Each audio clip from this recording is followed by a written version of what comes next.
por la oportunidad que nos da de adorarle, de bendecirle este hermoso día que Él hizo, ¿verdad? Y sabemos que si estamos vivos es por su misericordia, por su bondad. Amén. Muy bien, pues vamos a meditar en la palabra de Dios. Yo les voy a invitar a que abran sus Biblias en el libro de San Juan, por favor. San Juan, capítulo 4.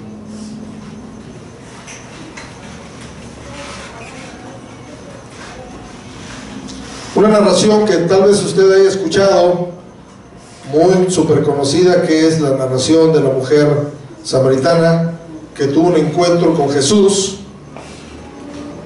Y vamos a leer el versículo 23 y 24. Después vamos a hacer oración para que Dios nos hable a través de esta palabra. Amén. San Juan capítulo 4, versos 23 y 24. Dice así la palabra de Dios: Mas la hora viene, y ahora es, cuando los verdaderos adoradores adorarán al Padre en espíritu y en verdad.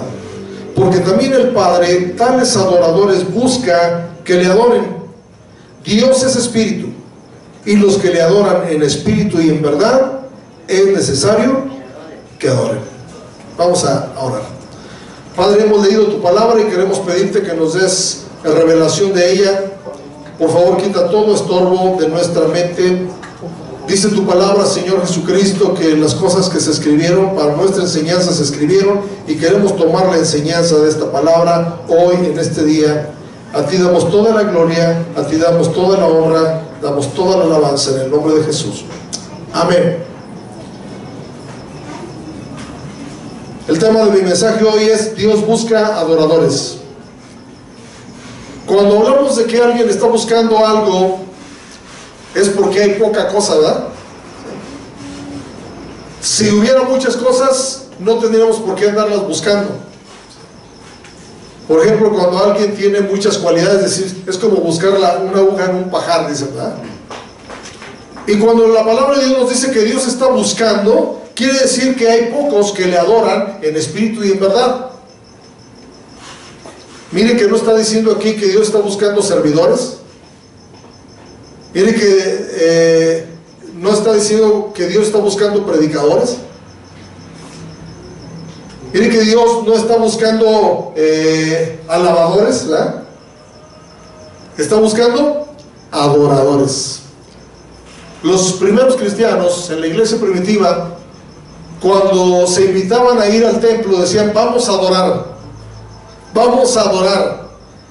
Y esta mujer samaritana era un ejemplo vivo de personas que le adoran, pero no en espíritu ni en verdad.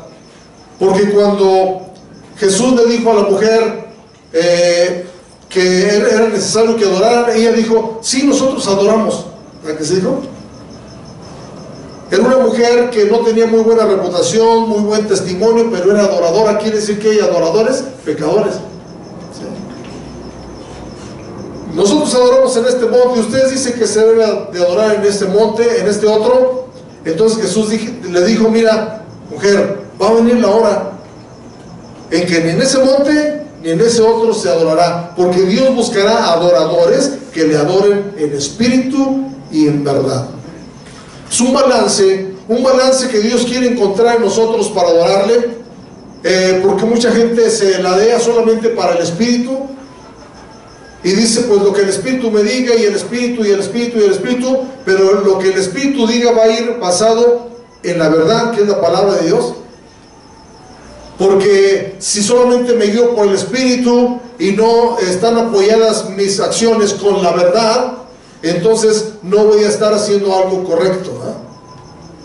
La Biblia nos deja la verdad como un equilibrio para que nosotros, todos nuestros actos de adoración sean respaldados por la verdad. Acuérdense en la palabra de Dios que el pueblo de Israel adoraba a Dios a través de un arca, ¿eh? Pero una ocasión quisieron ponerle al arca un carro nuevo y no le agradó a Dios, porque no era la adoración como decía la verdad, que era la ley, la palabra. Hay que adorar al Señor como Él nos lo diga. Y yo encuentro en la palabra de Dios un ejemplo que quiero tomar enseñanzas de una de las de las narraciones que la Biblia nos dice de unos hombres que fueron a adorar al Señor. Y está en San Mateo capítulo 2, San Mateo capítulo 2, verso 1 y 2.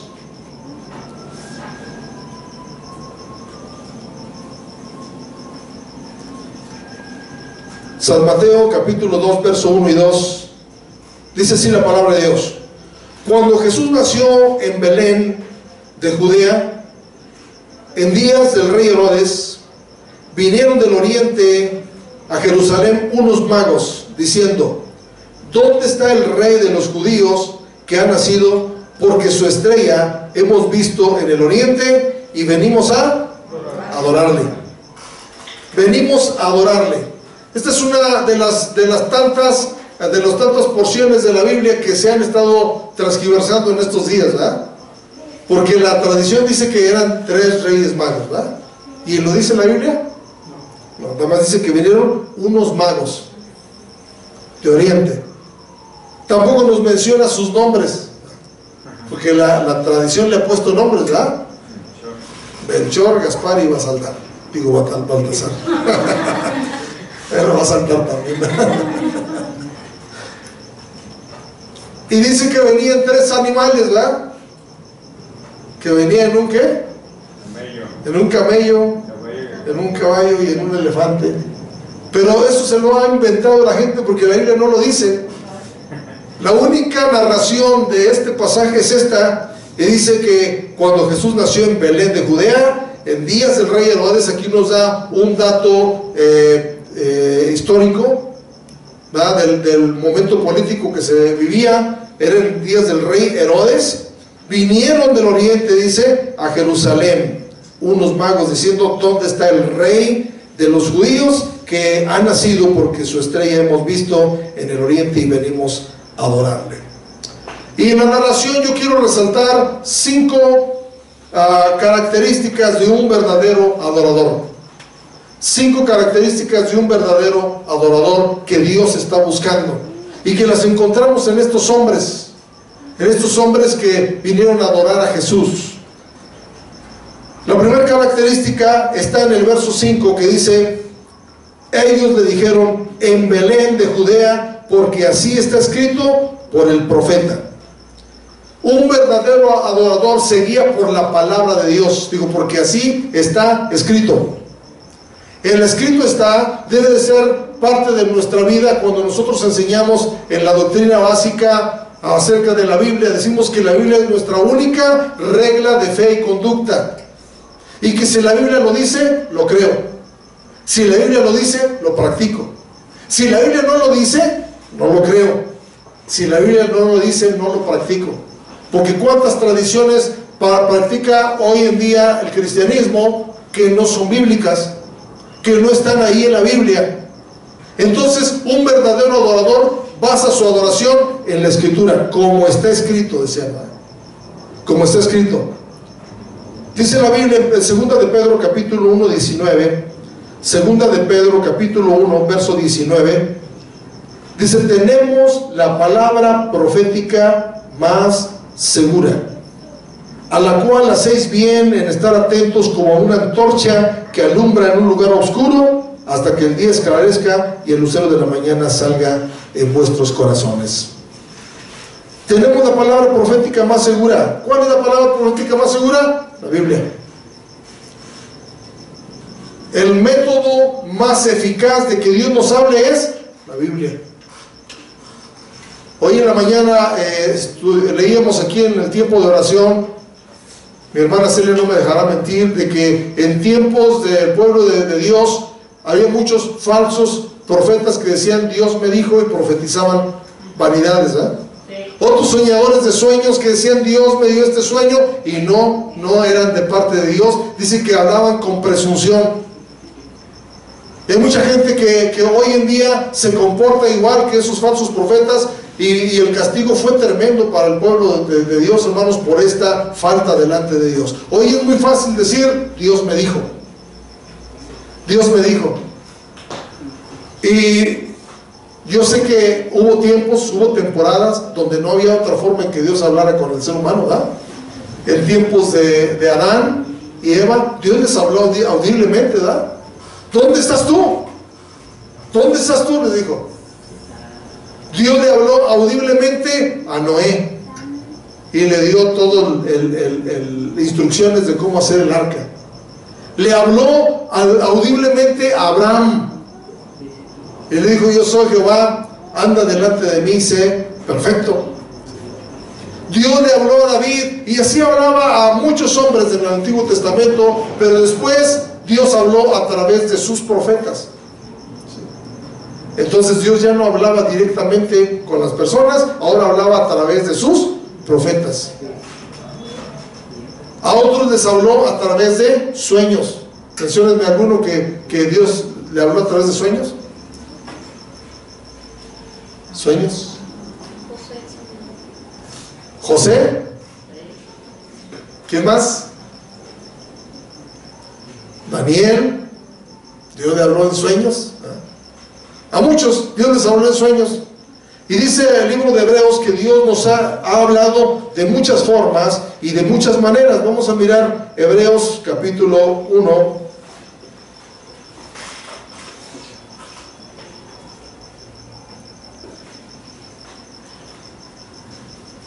Verso 1.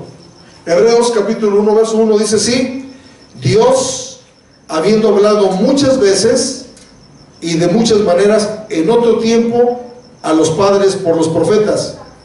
Verso 2 dice: en estos postreros días nos ha hablado por el Hijo, a quien constituyó heredero de todo y por quien asimismo hizo el universo. ¿Por quién nos habla Dios hoy? Por el Hijo, Jesús. ¿Y quién es Jesús? El Verbo de Dios. ¿Y quién es el Verbo? Pues la Escritura. La Escritura es el Verbo de Dios. La palabra de Dios es Jesús, la palabra viva, ¿sí? Y dijo Dios: sea la luz, y fue la luz. Y dijo Dios: haya expansión, y fue expansión. Y Colosenses dice que Jesucristo, que todas las cosas fueron hechas por Él y para Él. Entonces fue por la palabra, por la palabra. Entonces nosotros tenemos que tener la seguridad, hermanos, de que en estos días la voz más calificada para que nosotros oigamos es la palabra de Dios. Un verdadero adorador se basa en la palabra de Dios. Recuerdo hace muchos años un grupo de música que vino a un congreso y eran muy entusiastas, muy buenos músicos, aún profesionales, y de repente uno del grupo dijo: yo quiero cantarles una canción que Dios me inspiró. Y esta canción se llama Carnaval del Corazón. Carnaval del Corazón, porque cuando estamos en Cristo tenemos una fiesta continua. Pero se le olvidó que la palabra carnaval es una palabra que es carne para Baal. Digo, ¿cómo vas a meter una palabra dentro de una adoración al Señor, de una alabanza al Señor? Porque se oía bonito. Entonces tuvieron que decir: no, eso no vamos a cantar. Entonces tenemos que basar nuestra adoración en la palabra de Dios, porque la palabra de Dios es la que nos está dando instrucciones cómo hacerlo. Por eso les decía al principio que hay que adorar a Dios en espíritu y en verdad. Entonces un verdadero adorador basa su adoración en bases bíblicas, en lo que Dios me dice, cómo se hace, por qué se hace, dónde se hace. Ahí la Biblia nos dice. La segunda enseñanza que yo encuentro, vamos a volver a Mateo capítulo 2, verso 9. Mateo capítulo 2, verso 9, dice así la palabra de Dios: ellos, habiendo oído al rey, se fueron, y aquí la estrella que habían visto en el oriente iba delante de ellos, hasta que llegando se detuvo sobre donde estaba el niño. Estos días ha habido mucha mención de la estrella de Belén. ¿Han oído en las noticias? Que por esa unión que hubo entre planetas y todas estas cosas, y que esa era la estrella de Belén, y que se están volviendo a cumplir las cosas, para llevarnos a Jesús y muchas cosas que se están oyendo, pero lo cierto aquí es que esta estrella representa al Espíritu Santo, porque dice la Biblia que cuando el Espíritu Santo venga, nos revelará todas las cosas de Jesucristo. El Espíritu Santo tenía la encomienda de llevarnos a Cristo, de glorificar a Cristo, de darnos a conocer a Cristo. Entonces esa estrella de Belén simboliza el Espíritu Santo. Entonces un verdadero adorador se guía por el Espíritu Santo, no se guía por sus emociones. Seguramente usted ha ido a un servicio, a algún culto donde diga, hoy no sentí bonito. No necesitamos sentir bonito para saber que Dios está ahí con su presencia, porque no nos movemos por sentimientos, ¿verdad? Nos guiamos por el Espíritu Santo. Algunos que se guían por la gente. Si hay mucha gente, estuvo muy bonito. Si no hubo gente, no, estuvo muy aguado. Un verdadero adorador se guía por el Espíritu Santo. Vamos a mirar Romanos capítulo 8, verso 14. Romanos capítulo 8, verso 14. Dice así la palabra de Dios: porque todos los que son guiados por el Espíritu de Dios, estos son hijos de Dios. Porque todos los que son guiados por el Espíritu de Dios, estos son hijos de Dios. El Espíritu Santo nunca nos va a guiar a cosas malas. Dice que Él nos va a guiar aún más allá de la muerte, pero también nos guía a toda verdad y a toda justicia, dice la palabra de Dios. El Espíritu Santo nos guía a hacer cosas correctas, nunca nos va a guiar a hacer cosas malas. Entonces, un verdadero adorador se guía por el Espíritu Santo, no se guía por lo que digan el ser humano, no se guía por opiniones humanas, se guía por lo que el Espíritu Santo diga. Y dice en la Biblia que esta estrella de Belén los llevó ¿hasta dónde? ¿Hasta dónde los llevó? Hasta donde estaba Cristo, hasta Cristo. Hermanos, antes de conocer a Cristo, nosotros teníamos todos los beneficios del Padre, ¿verdad? Porque hace salir el sol sobre buenos y malos, sobre justos e injustos, porque nos da la vida, no nos corta la respiración aunque no seamos sus hijos. Pero cuando uno oye del Evangelio, el que empieza a actuar en nosotros es el Espíritu Santo, porque el Espíritu Santo, dice la Biblia, nos redarguye de pecado, de justicia y de juicio. Y desde ahí empezamos una relación con el Espíritu Santo. Jesucristo dijo: no los voy a dejar huérfanos, les voy a enviar al Espíritu Santo. Les voy a enviar al Espíritu Santo para que esté con vosotros para siempre. Entonces nosotros tenemos la bendición de poder tener el Espíritu Santo en nuestras vidas, y un verdadero adorador se deja guiar por el Espíritu Santo, como estos magos de Oriente que vinieron y dice que se guiaron por la estrella de Belén que los llevó hasta donde estaba Jesús. La tercera enseñanza que yo encuentro, vamos a volver a Mateo capítulo 2 verso 10, por favor. Mateo capítulo 2 verso 10 dice: y al ver la estrella se regocijaron con muy grande gozo. Un verdadero adorador tiene un gozo continuo, un verdadero gozo, porque el gozo del Señor, dice Nehemías, es nuestra fortaleza. ¿Sí? Porque el apóstol Pablo decía: regocijaos en el Señor siempre. Otra vez digo, regocijaos.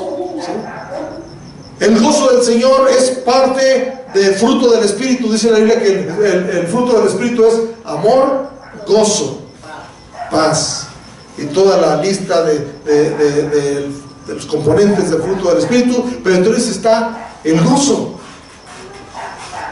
Y el gozo no proviene, hermanos, de las cosas terrenales. El gozo proviene del Espíritu Santo.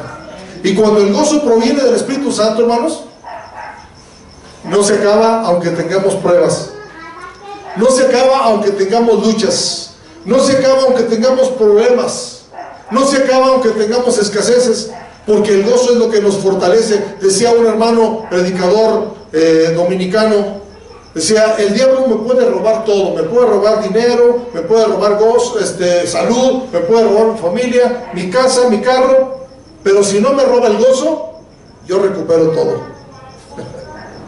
porque el gozo nos da la fortaleza para seguir adelante. Y un verdadero adorador del Señor vive en gozo. No puede estar triste un corazón que tiene a Cristo. No puede estar triste un corazón que tiene al Espíritu Santo en su vida. Vamos a mirar en Romanos también, por favor. Romanos capítulo 14, verso 17. Romanos capítulo 14, verso 17. Dice la palabra de Dios de la siguiente manera. Esperamos que lo tengan. Romanos 14, 17. Porque el reino de Dios no es comida ni bebida, sino justicia, paz y ¿qué? Y gozo en el Espíritu Santo. Un verdadero adorador vive el reino de Dios.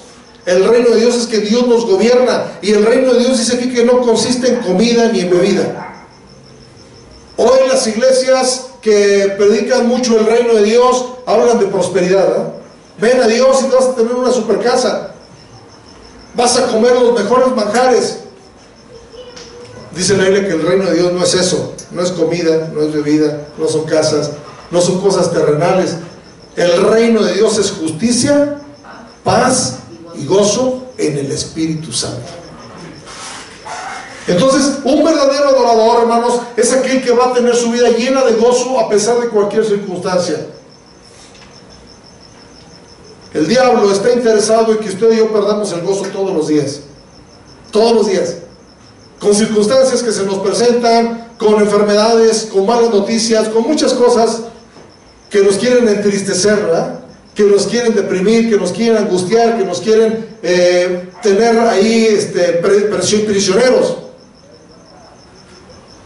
Es difícil que un prisionero tenga gozo, ¿verdad? Sí. Porque la libertad nos trae gozo y la libertad la da Dios, amén.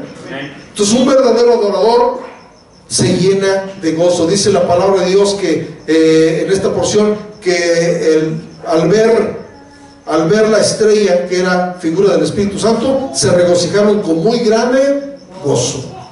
Con muy grande gozo. La cuarta enseñanza, vamos a volver a Mateo capítulo 2, verso 11, por favor. Mateo capítulo 2, verso 11. Dice así la palabra de Dios: y al entrar en la casa, vieron al niño con su madre María, y postrándose, ¿qué hicieron?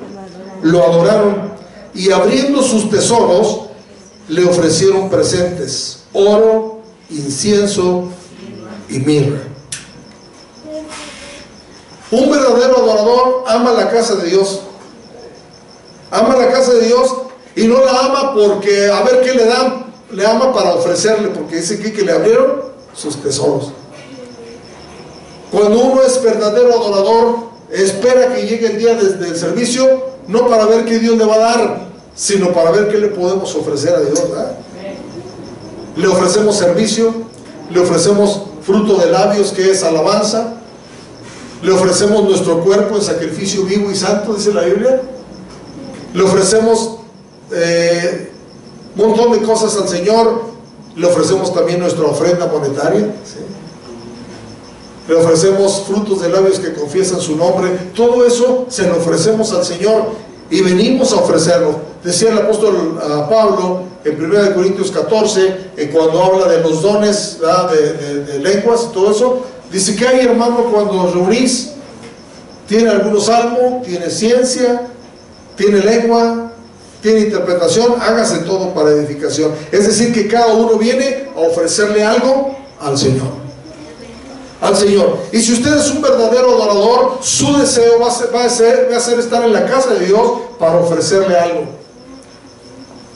Decía David: todo es tuyo, Señor, todo es tuyo, y de lo recibido de tu mano te damos. Dios hizo a David un hombre muy próspero. Entonces David no tenía por qué ir al templo a pedirle a Dios riquezas, ¿verdad? Porque él ya era próspero. Al contrario, si ustedes leen, dice la palabra de Dios que David, como él no pudo construir el templo, pero de su reserva, ¿verdad?, de su tesoro, dio para la construcción del templo mucho dinero, ¿verdad? Mucho dinero. Y Salomón mucho más dijo, bueno, mi casa no puede estar mejor que la casa de Dios, la casa de Dios debe estar más bonita, ¿verdad? Así dijo Salomón. Entonces, un verdadero adorador ama la casa de Dios y la ama como un lugar donde viene a ofrecerle al Señor. Viene a ofrecerle al Señor. Y vamos a mirar lo que dice la palabra de Dios en el libro de Salmo 84. Salmo 84, verso 10. Dice la palabra de Dios: porque mejor es un día en tus átrios que 1000 fuera de ellos. Escogería antes estar a la puerta de la casa de mi Dios que habitar en las moradas de maldad. Mejor es un día en tus átrios que 1000 fuera de ellos. Quiere decir que David, como un verdadero adorador, amaba la casa de Dios. Ustedes saben el Salmo 84 que dice: cuán amables son tus moradas, oh Jehová de los ejércitos. Anhela mi alma, y aún ardientemente desean los atrios de Jehová. Mi corazón y mi carne cantan al Dios vivo. Es decir, él quería ir para cantarle al Señor. Él quería ir para adorar al Señor. Él quería ir para ofrecerle algo al Señor y para edificar la iglesia. Hay otro salmo que es el Salmo 92, que dice que el justo florecerá como la palmera, pero en el verso 13 dice: plantados en la casa de Jehová, en los atrios de nuestro Dios florecerán. Salmo 92, 13. Plantados en la casa de Jehová. Un verdadero adorador desea la casa de Dios. Usted ya sé que está pensando: ¿y ahora que nos están prohibiendo congregarnos? Yo doy gracias a Dios por la vida de ustedes, que en medio de la contingencia, por amor a la casa de Dios, vienen. Y Dios nos guarda, nos protege, ¿verdad? Doy gracias a Dios por la vida de mi hermano Artemio, que me dijo: yo no puedo quedarme sin congregarme, déme chance de venir a orar aunque sea, ¿sí? Qué bueno es que haya ese deseo de estar en la casa de Dios, porque aquí encuentra uno un refugio. Dice la Biblia que aún el gorrión haya casa, la golondrina han ido para así donde ponga sus polluelos, cerca de tus altares, oh Jehová de los ejércitos. También ellos le ofrecen algo al Señor, los pajaritos, ¿verdad? ¿Qué más nosotros que debemos de ofrecerle al Señor? Porque Dios nos ha dado esta bendición de poder estar en su casa. ¿Y qué fue lo que le ofrecieron estos magos de Oriente, hermanos, a nuestro Señor Jesús? Le ofrecieron 3 cosas que menciona la Biblia, ¿verdad? Oro, incienso y mirra. Eso sí lo dice la Biblia, ¿verdad? Porque estos 3 elementos tienen un significado espiritual muy importante. Muy importante. El oro, simple y sencillamente, estaba hablando de la realeza de Jesús, que él iba a ser rey. Porque desde el principio de la narración ustedes ven que mencionan a Jesús como rey. ¿Dónde está el rey? Porque vamos a adorarlo, ¿sí? Un verdadero adorador recibe a Jesús en su vida como su rey. ¿Y sabe qué? Cuando nosotros recibimos a Jesús como nuestro rey, rendimos nuestra voluntad a Él, porque el rey es el que manda, el rey es el que provee, el rey es el que protege, ¿sí? Protege. Qué bueno es que nosotros le digamos al Señor: vénganos tu reino, que tú seas el rey sobre mi vida, y para eso te ofrezco el oro, porque tú eres mi rey, eres mi rey. Cuando nosotros entendemos que Él es el rey, hermanos, entonces nosotros no le cuestionamos nada. Hay un jueguito por ahí que se hacen en unas dinámicas que se llama el rey pide. No sé si ustedes lo han visto alguna vez, esa dinámica. Que una persona se voltea para la pared y él es el rey. Dice: el rey pide un zapato, ¿no? Y rápido todos se mueven para ver quién le lleva primero el zapato, ¿no? Y el que junte más prendas se gana premios, ¿sí? Porque el rey pidió. Entonces están haciendo la voluntad del rey. Así debe ser nuestra vida de adoradores delante de Dios, que lo que Él pida, nosotros se lo podamos ofrecer.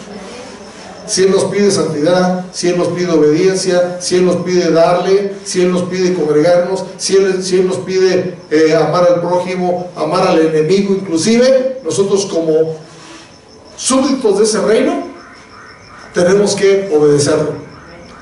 El segundo elemento, ¿cuál era? Incienso. ¿Sabe qué representa el incienso? Adoración. El incienso, el altar del incienso estaba en el lugar santo, en el tabernáculo, ¿sí? Era uno de los muebles a donde se entraban los sacerdotes para ministrar delante de Dios. Y dice otra porción que el incienso son las oraciones de los santos también, ¿verdad? Las oraciones, la adoración y la oración están representados en ese incienso que sube como un olor grato. El incienso es el que olía bonito, ¿no? Olor grato delante de Dios. Un verdadero adorador le ofrece su vida, pero que sea olor grato delante de Él, como ese incienso que le ofrecemos. Y el incienso lo usaban los sacerdotes. Entonces no solamente Jesús es rey, también es sacerdote. También es sacerdote, también ministra a favor de nosotros, y nosotros le ministramos a Él adoración, oración. Oramos continuamente por todas las cosas, porque tenemos muchas oportunidades para orar, ¿sí? En el día, desde que amanecemos y abrimos los ojos, tenemos una oportunidad para orar, ¿sí? Y ofrecerle adoración al Señor. Señor, gracias porque estoy vivo, porque tú lo permitiste hoy. Después vamos a la mesa y tenemos un desayuno, o al refrigerador abrimos algo y tenemos la oportunidad de decirle gracias, Dios, por el que tengo que comer, ¿sí? Después tenemos la oportunidad de encomendarnos a sus manos, porque vamos a salir a trabajar. Señor, en tus manos estoy, llévame con bien al trabajo, ¿sí? Usted llega a su trabajo y tiene otra oportunidad de orar y de adorar al Señor, de decirle: Señor, hazme eficaz en este trabajo, que yo pueda producir lo suficiente. Dame fuerza, dame sabiduría, que me quede bien el trabajo, ¿sí? Y aún para pedir protección, porque creo que en todos los trabajos hay gente con mala voluntad, ¿verdad? En todos los trabajos siempre hay gente que no nos quiere, o que tiene envidia, ¿verdad? Porque dice la Biblia que la excelencia despierta envidia. Cuando alguien hace las cosas bien, inmediatamente los demás atacan, ¿verdad? Atacan. Cuando uno quiere hacer las cosas bien, pero si uno tiene a Dios en su corazón, quiere hacer las cosas con excelencia. Un verdadero cristiano hace las cosas con excelencia, porque es parte de la adoración a nuestro Dios. Ofrézcale su trabajo al Señor, y ya cuando usted termina su trabajo, le pide: Señor, llévame con bien a mi casa, ¿verdad? Llega a su casa y le sirven una suculenta cena, ¿no? Le da gracias a Dios por esa cena. Va a su recámara y se acuesta y ya está a punto de dormir, y entonces decimos: en paz me acostaré, y así mismo dormiré, porque solo tú, Jehová, me haces vivir confiado. Entonces, hermanos, hay muchas oportunidades para orar y para adorar. El adorar es un reconocimiento de la soberanía de Dios, que Él es el mero jefe, ¿sí?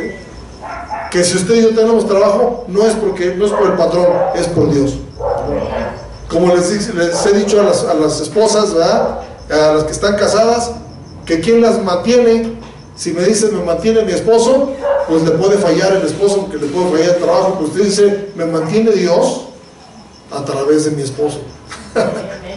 Dios le va a proveer el trabajo a su esposo, y le va a multiplicar y le va a dar. Y si no fuera a través de su esposo, le va a dar a través de otro medio, porque su ayuda viene de Dios. Amén. Amén. Y el último elemento que le ofrecieron, ¿qué fue? Mirra. La mirra era como un perfume amargo, y la mirra representa el sacrificio expiatorio de Jesús. Desde ahí se estaba profetizando que Jesús iba a morir en la cruz del Calvario. Acaba de nacer, pero a través de la mirra lo estaban preparando, como dice por ahí, ¿verdad? Lo estaban preparando porque iba a haber un trago amargo en su vida, ¿verdad?, que era la crucifixión. Anunciaban el sacrificio de Jesús en la cruz del Calvario. Entonces, prácticamente con estos tres elementos que le ofrecieron a Jesús, estaban hablando de todo lo que iba a ser su ministerio, ¿verdad? De todo lo que iba a ser la vida de Jesús, pero ellos se lo ofrecieron al Señor. ¿Qué le podemos ofrecer al Señor, hermanos? Yo creo que no hay nada de valor en nosotros que pueda impresionar al Señor, pero si le damos gratitud. Hay una parábola, no sé si ustedes la han leído, que está en el libro de San Mateo capítulo 13, verso 44.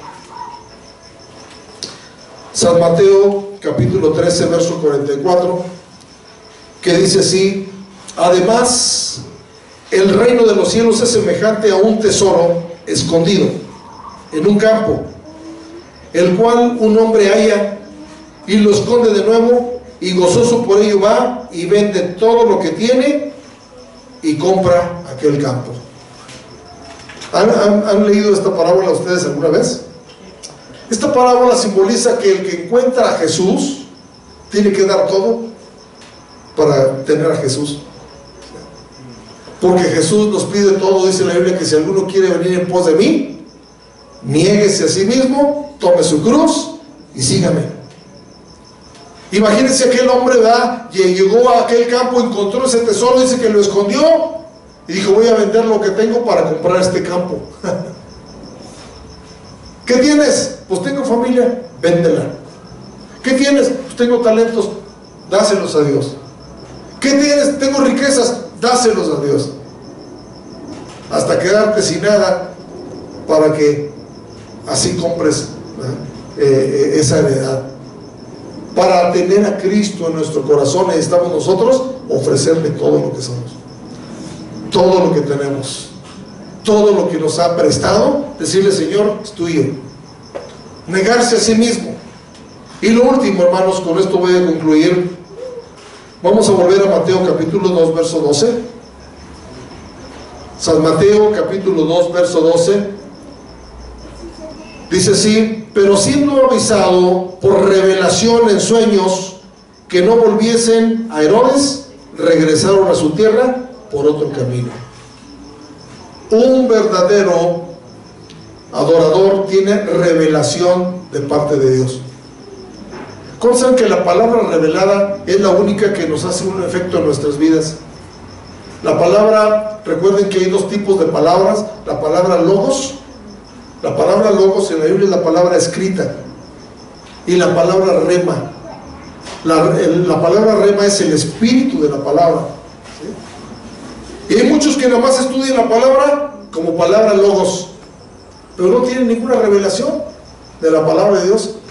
Cuando uno tiene revelación, empieza a entender principios bíblicos que el Espíritu Santo le está dando. No sé cuántos de ustedes, cuando escuchan una predicación, el Espíritu Santo les está hablando otras cosas a ustedes y dicen: ay, ya entiendo esto, ya entiendo aquello, ¿verdad? Porque el Espíritu Santo nos está revelando. Si no, nada más nos consideramos simples oyentes ahí y leemos la Biblia como otro libro de texto o como leer un periódico. Cuando usted lea la Biblia, léalo pidiéndole al Espíritu Santo: dame una nueva revelación. Y la palabra revelada es la que ponemos por práctica. Recuerdo una vez una hermana que vino y me dijo: hermano, explíqueme cómo está eso de los diezmos, ¿verdad? Y le dije: pues lea la palabra y usted va a encontrar que ahí la misma palabra de Dios nos dice cómo funciona eso. Dijo: ay, hermano, es que yo no entiendo muy bien, y pues yo no, la verdad no diezmo, me dijo. Yo le dije: pues póngase en oración. Dice que estaba orando y de repente se le vinieron algunos textos a la mente, fue a la Biblia y los leyó, y ahí le decía cómo diezmar, las bendiciones para el que diezma y todas las cosas.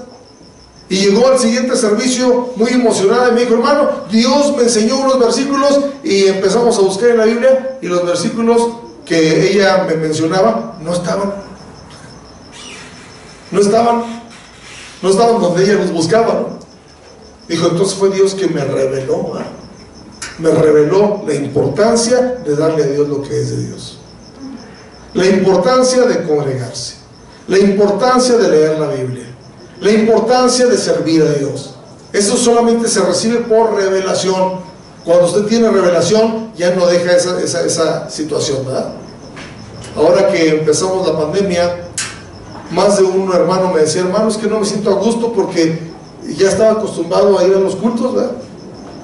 En casa no me siento a gusto, porque tuvo la revelación de saber que había un lugar donde adorar a Dios, ¿verdad? Entonces, hermanos, un verdadero adorador tiene revelación, y en este caso fue una revelación para prevenirlos. ¿De qué los previno? Dice de no volver a Herodes, ¿verdad? Porque Herodes tenía malos planes. Si usted lee al principio de la historia de la narración, Herodes les dijo, vayan, busquen a Jesús, y luego vienen y me dicen dónde está. Pero ¿qué planes tenía Herodes, hermanos? ¿Recuerdas? Matar a Jesús. Tenía esos planes malos. Entonces aún el Espíritu Santo nos revela cuando hay peligro, hermanos, para evitarlo. Un verdadero adorador vive de la revelación de la palabra de Dios. Y dice la palabra de Dios, hermanos, que ustedes todos han leído que en una ocasión Pedro le contestó correctamente a Jesús cuando les preguntó, ¿quién dicen los hombres que es el Hijo del Hombre? Dice que unos le dijeron Elías, unos dicen que eres Elías, otros que eres Jeremías, otros que eres Juan el Bautista, otros que eres algún otro de los profetas. Y dijo, ¿y ustedes quién dicen que soy? Y entonces dice que Pedro levantó la voz y dijo, tú eres el Cristo, el Hijo del Dios viviente. ¿Qué le dijo Jesús, hermano? Bienaventurado eres Simón Pedro, porque no te lo reveló carne ni sangre, sino mi Padre que está en los cielos. Pídale a Dios, hermanos, que la revelación que usted tenga no sea palabra humana. Cuando dice no te lo reveló carne, quiere decir no te lo dijo un ser humano, la carne, ¿sí? Sino mi Padre que